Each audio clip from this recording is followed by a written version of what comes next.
Hello, friend. Joe at the office here. Before I get started, can you do me a favor and please hit the subscribe button? Doesn't cost you a thing, but it sure helps me out a lot. Thanks. Okay, this tutorial will cover connecting an Access table to Excel and connecting data from Excel into Access. Well, more accurately, connecting, linking, and importing data between Microsoft Access and Microsoft Excel. Okay, let's look at a table in a cashiering database that I built years ago. This table, Z-Table Daily Balance Report, holds data about today's transaction summaries. So, say we want to link this data into a spreadsheet so an accountant or other user can work in an environment where they are more comfortable. So we can link this data in Microsoft Excel. All right, let's do that. So I have a blank worksheet here, selected A1, and I want to import or get data from an Access database. So let's just pause quickly and look at all the places that we could get data from in Excel. A SQL server, your Access database, Oracle, IBM, MySQL, Postgres, any of these sources you can get it from. So you can get it from another workbook, get it from XML. There's quite a few data sources that can be linked or imported into Microsoft Excel. So let's just do the Access database, and we are going to go to let's say this database, and it pops up all the importable tables. So let's choose that one, and it brings up what the query of that data will show. So it's like a preview of the data that would go into Excel, and it looks exactly the same. And you could go in here and you could sort or filter, whatever you want to do, before you actually close this preview and load it into Excel. A lot of different things that you could do. So now you can see that this data is available in Excel. However, it's not that you. So it's more static. So you can go ahead and make changes in this spreadsheet to say anything you want. If you wanted to manipulate it to see what projections could be or what sales could have been, if some changes were made, you can manipulate this data. But as soon as you hit refresh data, it goes back to whatever's in Access. So the point is, through this get data from Access function, you're not able to update the data in Access with the data that's in Excel. So you can do many things. You can sort, you can filter. It acts just like a table. You can go down here and find out what your balance is by clicking sum, auto sum, so you can see what it is. You can format, so you can see what the money brought transactions for the day are. You could filter, so you could find out I don't want all, I only want to see cash, and it'll show you the cash, whatever. So let's go and hit refresh all again, and let's see what happens. All right, so the filter remains because that is stored in Excel. So we'll go ahead and select all, show all the data again, and let's test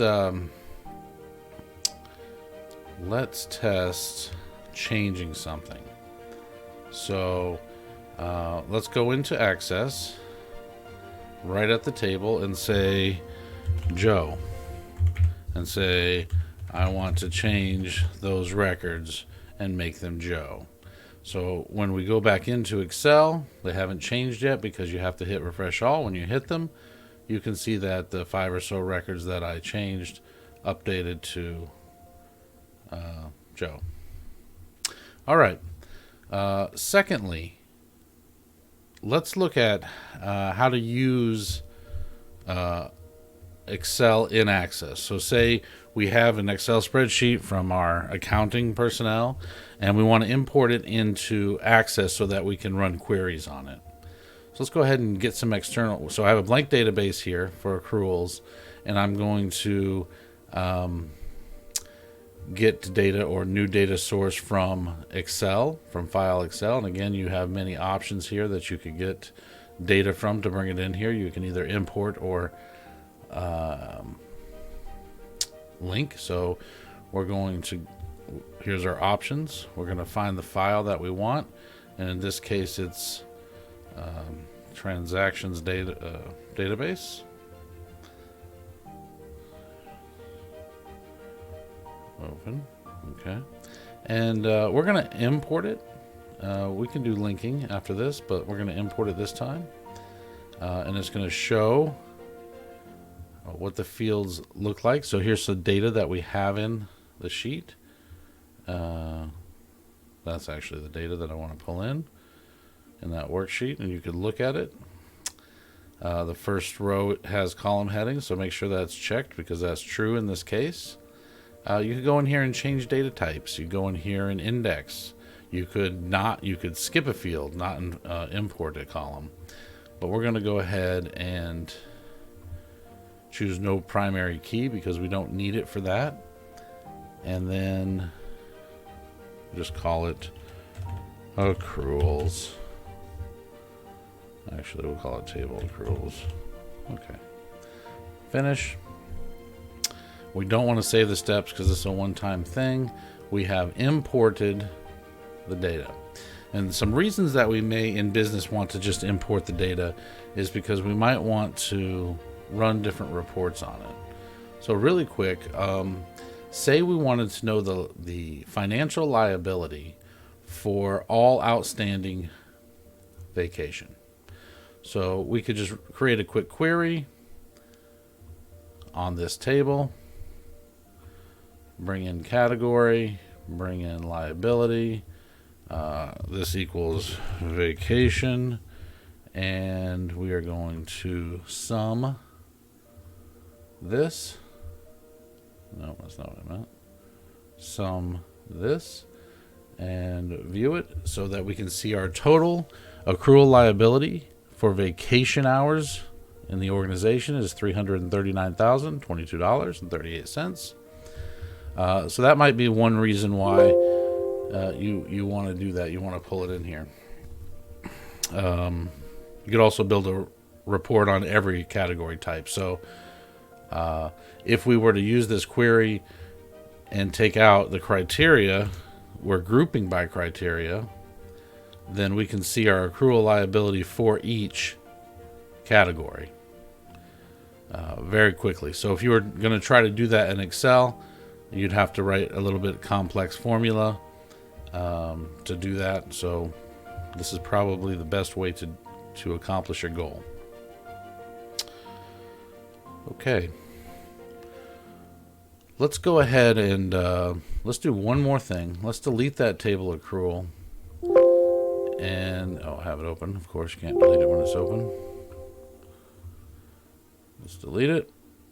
Right click delete, and let's link it. So we're going to link this time to this database. Okay. Worksheet 1. Next. Everything is perfect there. Table accruals and finish. So now this is a linked Excel spreadsheet. So when we make changes to it now, it will actually update the Excel spreadsheet.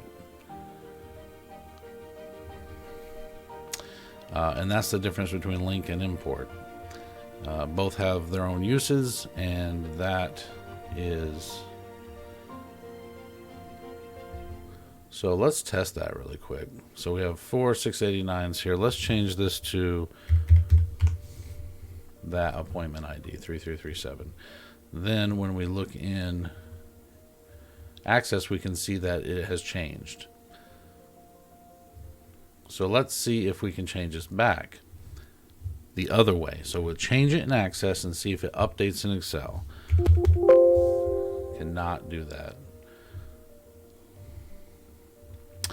And the last thing is, if you accidentally linked it, but you want it to be imported, you can just right click on the table and convert to a local table. When you click that, it'll convert it from a linked Excel worksheet to a local Access table. All right, that should do it.